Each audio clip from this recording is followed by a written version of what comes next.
Titilayo Adewumi joins us on this episode of What's Next. Titilayo is the Regional Sales Director for SAP in West Africa. So it's great to have you with us. You're joining us from Abuja at the moment. Titilayo, wonderful to have you with us. Thank you for joining us. Thank you for having me, Aki. It's lovely to see you. Likewise. I mean, there's so many interesting things happening on our continent at the moment, and we were just talking before we started how excited I am about this, the digitization of our continent and the amount of connectivity that's going in, and you're seeing these small businesses just thriving at the moment, and it's just you can just feel this hive of activity of incredible growth that's happening on our continent. Now, SAP officially established its first entity in Africa 30 years ago. And it's interesting, people don't know that. How long has the company been operating in West Africa? So, Aki, we've actually been operating in West Africa since 1999. We're head officed out of Victoria Island in Lagos. But actually, this is a very significant year for SAP because we are celebrating our 50th year anniversary globally. Even though we've been established 30 years in SAP Africa.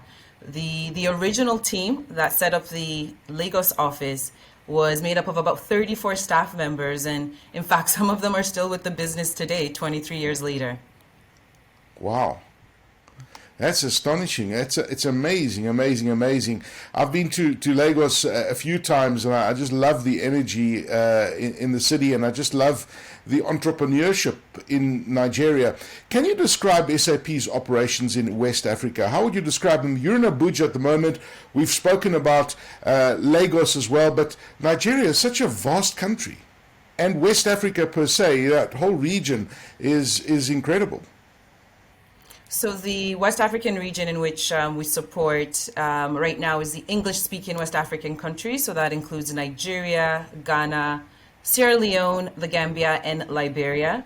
So, I shuttle quite a bit across those 5 countries. And the business is run directly with our local sales team. And of course, we have shared services across SAP Africa. So the operations in West Africa, we run it through what we call an indirect business model. So through a network of certified SAP partners. And across sub-Saharan Africa, we have about 30 or over 30 partners, 300 partners. That includes our global partners, and they provide services across all industries. So these 300 partners also support us in West Africa. And we support our customers across all the industries. And, our stronghold is the oil and gas industry in West Africa. But, we also cover other industries, key industries as well. So I would say some of our biggest customers in West Africa include NNPC, NLNG, Shell, Total, ExxonMobil, but of course also public sector customers like FIRS, Nigerian Army. We're across many of the states' governments as well in Nigeria and across Ghana, Liberia. We're really making a footprint in the other West African countries. Well, let's dive into that for a second. I mean, you mentioned the oil and gas industry, which is very prominent in the West Africa region.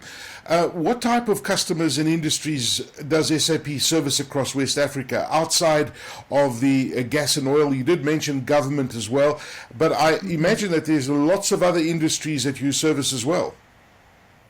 So we're particularly strong in consumer goods industry, discrete manufacturing, financial services, and professional services.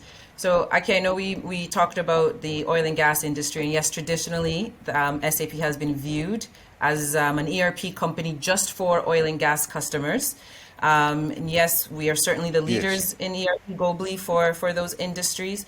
But we also have a strong cloud. We're also a strong cloud solution provider across the other industries that I mentioned earlier, especially, manufacturing here in West Africa. So, certainly we pride ourselves on many vertical solutions that support businesses across those industries, not just core ERP.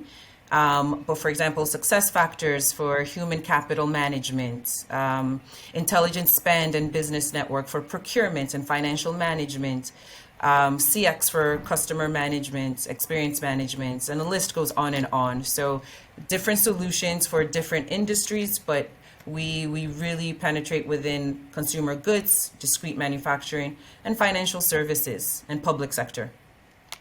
Okay. No, that's very interesting. Now, I mean, SAP has been very bold in its first cloud strategy, in its cloud first strategy rather.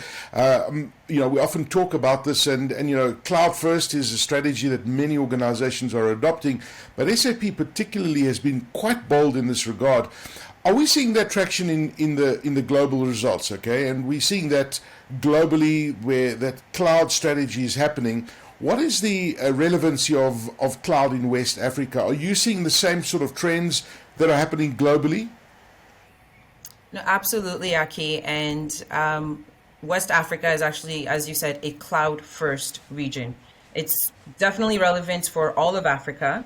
West Africa has actually set in an example when it comes to cloud adoption. And I would say in the last 2 to 3 years, West Africa has really been leading the African region on cloud. And I, of course, think there are lots of drivers for this. The primary one, the pandemic has really shifted, the remote work, new business models has to be relied, and cloud technology really sets up those businesses for success. The business value on cloud made it so much easier for others to adopt during the pandemic. And I also think because West Africa is less restricted on traditional infrastructure, so in other parts of the world, organizations were shifting massive on-premise solutions into the cloud. But to some degree, we didn't really have this legacy issue in West Africa. So many of the implementations were often now greenfield. So when I say greenfield, we're referring to their first-time implementations, first-time cloud implementations. So it's somewhat easier to move, those sort of businesses directly into cloud solutions. So it's really helped West Africa. And, I compare it to what we saw during the mobile era. And I know you remember what happened there. Okay. West Africa, especially Nigeria, because we didn't have massive landline infrastructure, mobile was quickly adopted in Nigeria and really became the adopted and accepted communication tool. So something very, very similar is happening in terms of cloud adoption because we don't have those traditional large infrastructures. And of course, the connectivity is key here. I mean, I remember the West Africa cable system, which lands in Nigeria, for example, and along the west coast of Africa, the impact that has had on what we're talking about per se. And this is just the beginning, right? As we leapfrog so many other existing technologies to go into that infrastructure of cloud, where it's all happening at the moment. And you just see the growth in e-commerce, for example, on West Africa. That's a very exciting sector for me to watch. But ERP has traditionally been perceived as very large projects, right? When you hear of ERP, you think of these massive projects and implementations that take several years and they cost millions of dollars. Has cloud changed that model? No, it certainly has. And like you said, in the past, some of these ERP rollouts, they're large, complex, costly. And, it was not unusual to have these implementations that run, 4 years. So the way cloud has changed this traditional business model is because our customers are also under pressure to transform and rather quickly, right? And we have new competitors, so they have to be cost conscious because of the new competition that just pops out quickly. So they can no longer support these 2-3 year rollouts. They need to show quick time to value from their technology investments, and cloud really enables that. Especially for the small and medium businesses, they can't afford these lengthy implementation projects. So customers that are managing their digital transformation, say effectively, they're actually running small projects and then they scale.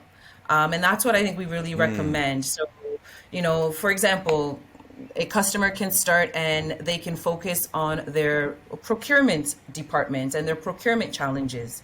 So once they've been able to see value from that, then they can look at their, human resources management and roll out success factors, manage their workforce, then CX to drive customer experience, so on and so forth. And so we really recommend a modular approach to digital transformation. So this really allows the customers to test the waters, create minimal disruption to their business, which is very, very key. And then once they realize a certain return on their investment, eventually they can expand. And, that's how we believe cloud has really changed the traditional model of lengthy implementations, lengthy large projects, massive, massive investments and budget that's required for digital transformation. I love the way you put it, because so many people think of the cloud, especially small, medium-sized enterprises. I mean, these are the key factors in our economy in Africa, and they think, the cloud is prohibitive. It's not. You take it at small chunk sizes, small bite sizes, and you build on it. As you said, you add those building blocks, and that's what this agility is all about. But SAP is well known in the enterprise space. And Africa's economy is so dependent on small, medium-sized enterprises, as I touched on a second ago. Is ERP relevant for these SMEs? If you look at them, SMEs will say, well, how relevant is ERP for me? When in fact, it is very relevant in today's world. It absolutely is, Aki, right? And there's this, great misconception that SAP only caters to the large enterprises. I mean, even some of the examples that I gave you of our key customers, of course, are key because they are the large enterprises. But in truth, almost 80% of SAP's global business comes from the SME space, right? The small and medium business space. And we're seeing a similar trend in West Africa. The SMEs are the backbone of many of the economies in the 5 countries in which SAP West Africa operates in, and we have solutions that actually cater specifically for the small businesses. Our SAP Business One, SAP Business by Design, they're actually designed specifically for these sort of businesses because at least half of our new customers that we're seeing, our new customer acquisitions for SAP West Africa, comes from the SAP SME space.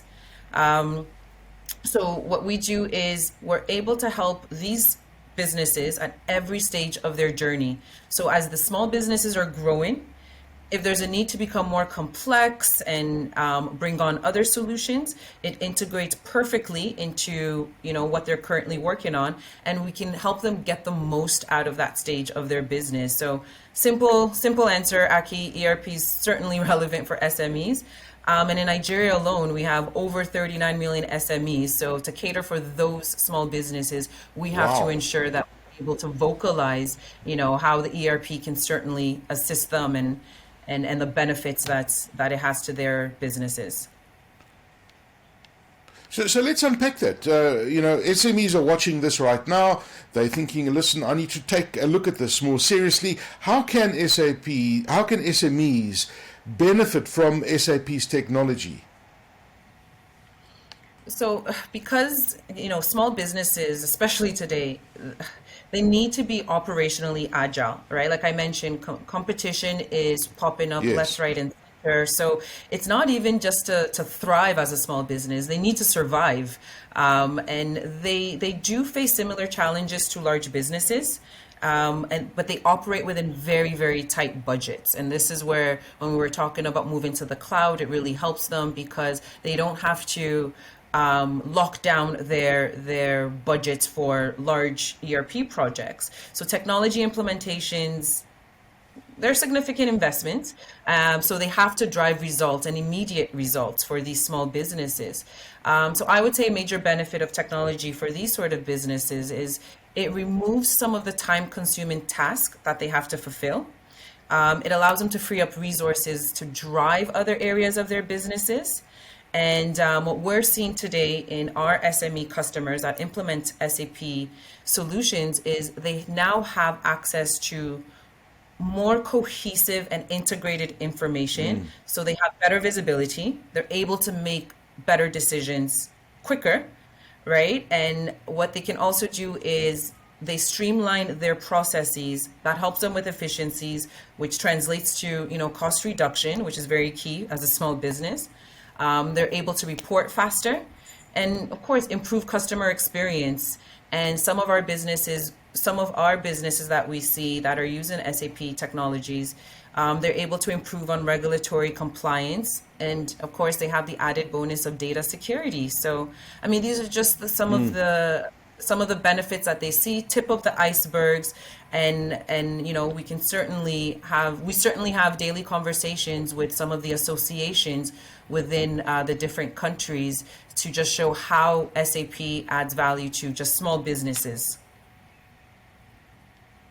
And of course, all of that equals the foundation for growth, right? Because as soon as you've got to be digital today. You've got to think the way you've just described now, because if you want to scale your business and grow your business, you've got to have all of this in place that you spoke about. Otherwise, you're just going to stagnate. And of course, you spoke about the competition earlier. Competition will just walk all over you. And there's competition, there's big competition across the continent. Do you have some examples of local customers transforming their businesses with SAP? Oh, of course. So in West Africa, Aki, I mean, our biggest market is Nigeria.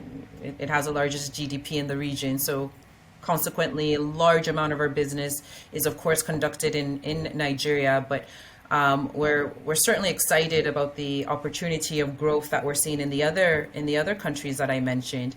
So we work very closely with the Dangote Group. They've implemented SAP within many lines of their businesses across multiple countries, multiple African countries. For example, success factors, they use that to manage their employee and improve talent attraction and retention. They're, of course, using S/4HANA ERP in their business. And that's one of the benefits that they have been able to see is they've developed a near zero downtime approach within their business. So that's an example of one of our large customers that use SAP. Another one, Aki, is WARIF. I like talking about WARIF because WARIF is an NGO. It's Women at Risk International Foundation, and they've found innovative ways to actually make a meaningful difference by using technology. So what their mandate is, they need to ensure that all young girls and women in Nigeria, they live in a society that's free of rape and sexual violence. What WARIF has done to help overcome some of these challenges is they've used some of our integrated analytics technologies. They're able to have the girls and the women communicate via USSD codes, and they're able to raise an alarm, get access to the closest center for support, and they're doing this through SAP's integrated platform. So, that's some of the examples that I love talking about. And just another one from one of our local oil and gas companies, they were having challenges with unauthorized business trips. So we have examples from ERP to different cloud solutions. So this one, I would say, is the customer was having per diem issues. So some of the per diems were being charged to the wrong cost centers. Staff were charging higher per diems than their level. It was a very paper-based manual process, right? So what they did was they implemented one of our HR solutions. So they were able to create and automate the approval process. We linked it to the correct approver. We linked it to the correct cost center, and the benefits that they were able to see is they saw significant cost savings, a significant reduction in business travel, and reduction in the total per diem that we pay out. So some of the examples that we see across West Africa. That's fantastic. Titilayo, it's clear that there is opportunity for digital transformation on the continent. But, of course, one of the biggest challenges in Africa, and you hear this across the ICT sector, is the access to skills. particularly digital skills. And of course, the digital skills shortage is an issue. Do you see this in West Africa? And how are you overcoming this, the skills issue? Yeah, we are certainly seeing this in West Africa. We're seeing it across the continent, of course. Um, we are certainly seeing the talent drain and the digital exportation of skills to developed countries. From the World Economic Forum, we're seeing that 57 million jobs in sub-Saharan Africa requires digital skills by 2030, and that's just around the corner. So it's very important for us to really build these digital skills. But I mean, we can't do it on our own. It's a massive collaborative approach between the government, between us, the private sectors, and other NGOs as well. So what we're trying to do, because we see a large population of youths and skills in West Africa, we've made it very, very intentional and a priority that we must close this digital skills gap, right? And we need to generate sustainable employment for the youths as well. We have lots of programs. There's three key ones that we have in West Africa that we're focused on that helps address the digital skills gap. There's the Young Professionals Program. So Aki, what this is a job creation initiative for graduates, right? So if they're underemployed or unemployed, this program is perfect for them. We assist these graduates by developing them as certified SAP associate consultants. And that's very, very key because the intention is to bring SAP business skills to this region. We need to create a talent pool within the SAP ecosystem. So how does the program work? It's a 3-month intensive, very, very intensive training and certification program. It covers a full development plan, personal skills, business skills, IT skills, functional and technical knowledge is shared of different SAP solutions. And once the participants graduate from this program as associate consultants, very, very, very, very proud, they immediately become employed within the SAP ecosystem. So with one of our customers that we mentioned, Oh, wow. or through some of our partners, and they're there for a full year, developing their skills, utilizing their training as well, and adding value to society. So, it's been very, very successful in Africa, especially in West Africa. It runs under the umbrella of what we call Skills for Africa. We've run it across Nigeria and Ghana. We do different cohorts. We've had over 100 graduates in this particular initiative. And, even during the pandemic, we were so worried. We thought, how are we going to maintain this program? And what are we going to do? Everybody's at home now. We were able to make it a virtual program, and we've heard lots of fantastic reviews from our customers and from our partners, and of course from the graduates as well. So that's an initiative that we have to help bridge the digital skills gap. There's another one, of course, that I want to mention, which is the dual study program, and I love this program because it's a partnership with the universities in country, right? So it provides the students before they graduate an opportunity to actually take SAP trainings and be certified across their academic year. And this is at no cost to the students, Aki. So this is very important. No cost to the students. We're not trying to burden them. We're trying to really empower them, enable them.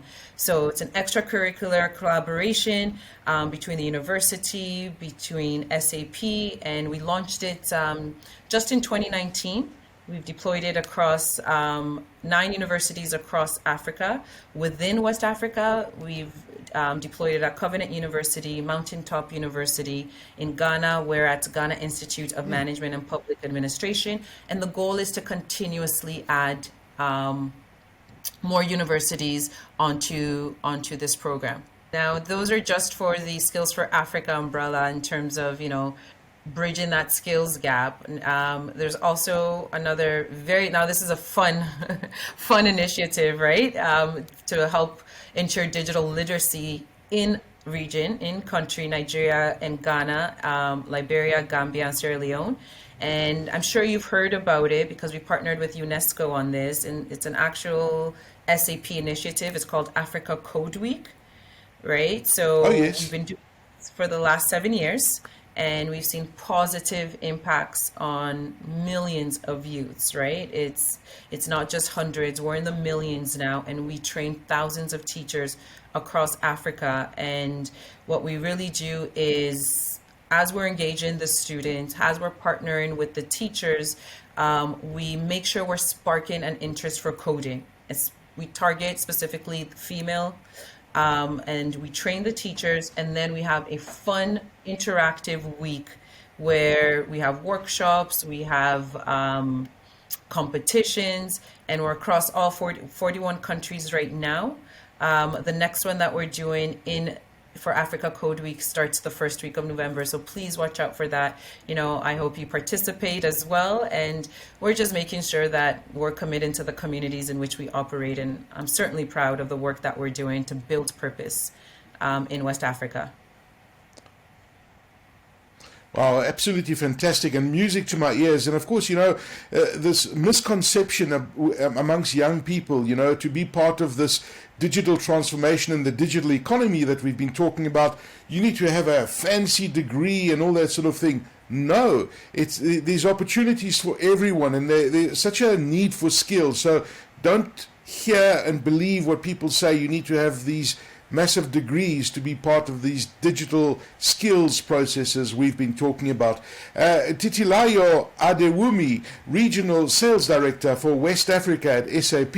It's been such a pleasure chatting to you all the way from Abuja. Thank you very much for joining us on What's Next. Thank you, Aki. I was really, really excited to be part of this program and to just talk about, SAP West Africa and the work that we're doing, and how we're ensuring that we're certainly building up our customers for a digital transformation and moving them to intelligent enterprises. So thank you for having me today, Aki.